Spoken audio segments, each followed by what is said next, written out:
Hi guys! Welcome back to my YouTube channel. So, for today's video, continuation to nung Belgium and Philippines. Yun.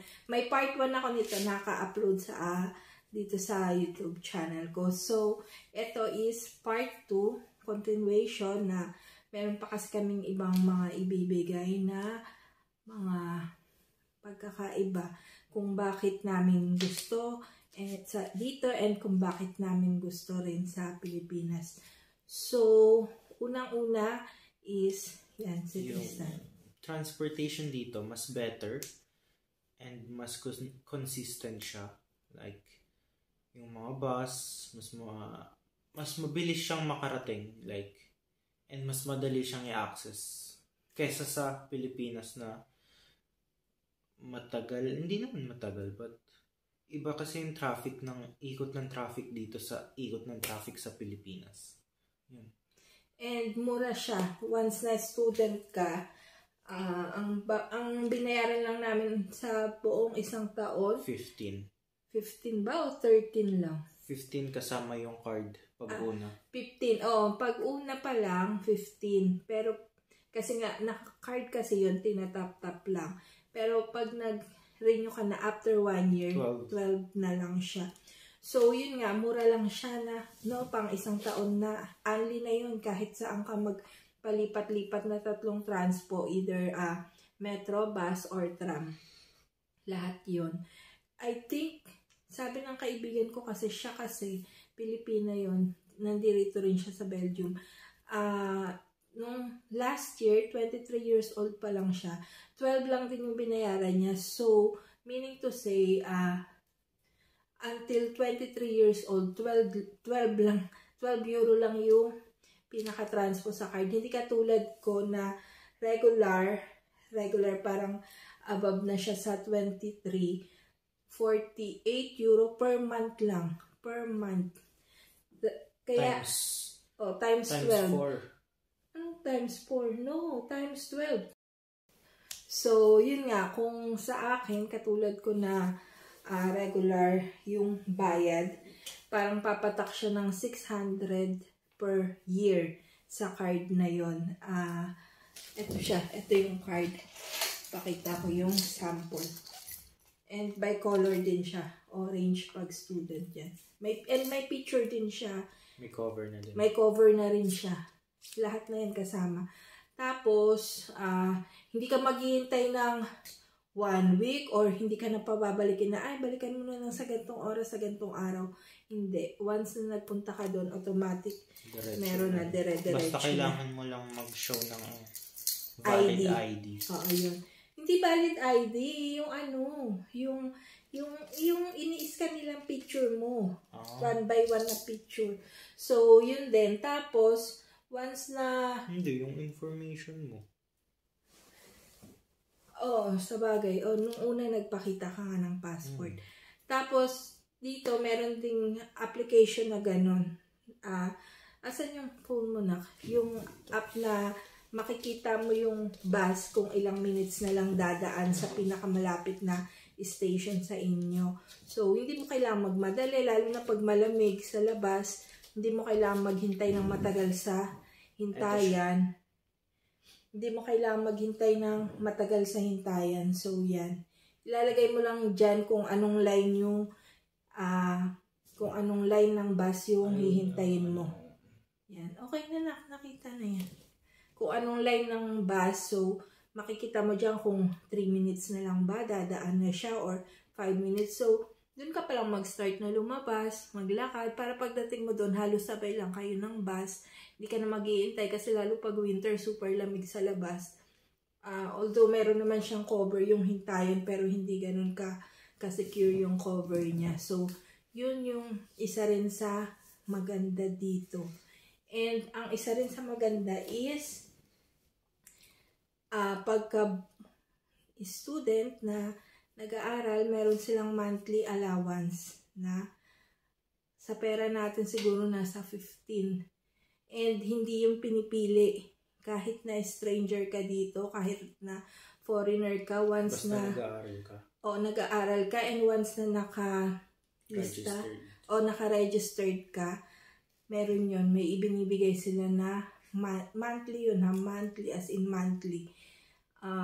As in walang pinipili na nationality. Lahat ng mga bata na nag-aaral ng hanggang 18 years old, ay parang tingin ko nga hanggang 21 eh. Basta nag-continue ka pa ng college, mas mataas pa nga yung allowance na binibigay nila sa mga college student.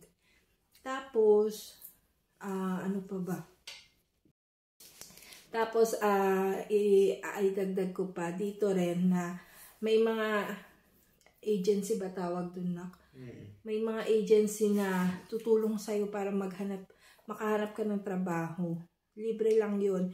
Bibigyan ka nila ng mentor katulad ko. Meron akong sariling mentor. Tapos tinutulungan niya ako maghanap ng trabaho. Tuturuan niya ako kung tama ba yung pagkakagawa ko ng CV, ng resume, ganyan. Ko-correct nila pag hindi. Tapos kukontakin ka nila pag meron ng fit na trabaho na pwede sa'yo. Ayun. Pero yung free na yun, within 6 months lang, kailangan makahanap ka na ng trabaho. Tapos kung gusto mo mag-continue, parang ang alam ko may bayad na. Pero sabi naman nila, 90% naman ng mga nag-registered sa kanila before mag 6 months, nagkakaroon naman na ng trabaho. Tapos dito, kasi dyan sa Pilipinas or sa ibang mga bansa, once na nag-aral ka ng French language or other language, di ba may bayad? Ang taas pa nga ng bayad pag sa Pilipinas eh. Dito, mga libre lang din. Kung ilang beses mo gusto mag-aral, ganyan. Tapos yung mga ibang mga short course din, mga libre lang din. Mga training, ganyan, libre lang din lahat. Kaya yun din yung kagandahan din dito. And alam ko pagka galing ka sa school din, like, kunwari kay Tristan, sa school niya, tapos pagka graduate siya, tapos okay yung performance niya, mismong yung school ang maghahanap ng trabaho para sa inyo. Yes, para sa'yo, yan, ganyan. Kasi nga maganda yung performance, parang iaano ka nila sa maganda-gandang trabaho. So, yun. Last na is yung sa mga grocery rin dito, no. Pagka hapon na dito, madalas nagsisale na yung mga karne. Kunwari, yung baboy, ma-expired na siya ng 3 days. Kasi may nakalagay talaga lahat ng mga meat dito is nakapack siya ng maayos. Tapos may nakalagay na expiration. Kunwari, magsisale na siya 4 to 5 days. Isisale na nila yun ng 50% off. Paghapon na ha. Kahit sa mga prutas, gulay, ganyan. Kaya mas maganda mamili ng hapon. And mas marami talaga namimili paghapon. Kasi nga, yung iba galing pa sila ng mga trabaho nila. Pagkalabas nila sa trabaho, tsaka pa lang sila mag-grocery. So, yun yung kagandahan dito. Unlike sa Pilipinas na kahit na medyo pabulok na is hindi pa rin sinisale or binibenta pa rin dito. Pag mga bulok na hindi na talaga nila binibenta, yung mga sinisale nila, as in hindi pa nga ganun ka, yung ka-wars na makikita mo, as in makakain mo talaga siya. Tapos yung mga gulay, hindi rin ganun kalamog or basta nakakain pa talaga siya.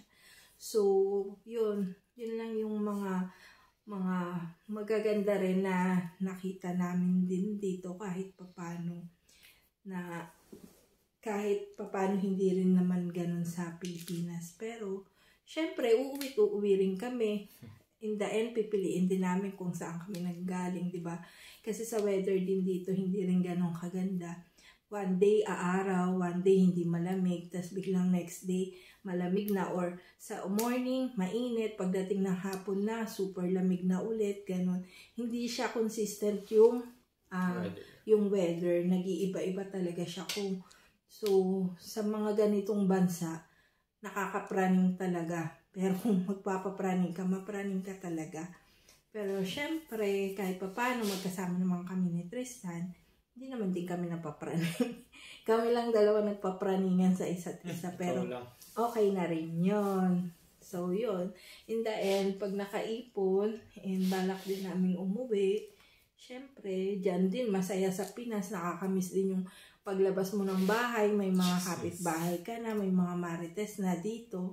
Mga busy ang tao, kanya-kanyang buhay, kanya-kanyang trip, kanya-kanyang trabaho. Yung parang, hindi nila pina-priority yung chikahan or ganyan.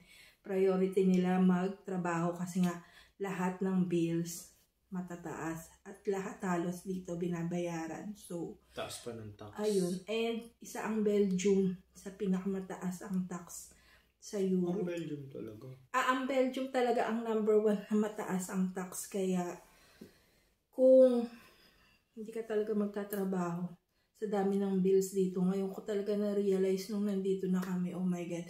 Sa Pilipinas, parang ang binabayaran lang namin. Renta, magkano lang yun? Mga nasa electric, sa 20, ano lang yon, nasa 200 euro dito. Hindi, 300, nasa 300 euro. Lahat na ng bills namin yun. Dito, 1,500 euro. Ang binabayaran namin lahat ng total. Nasa 100K sa Pilipinas, kaya yun ang monthly namin.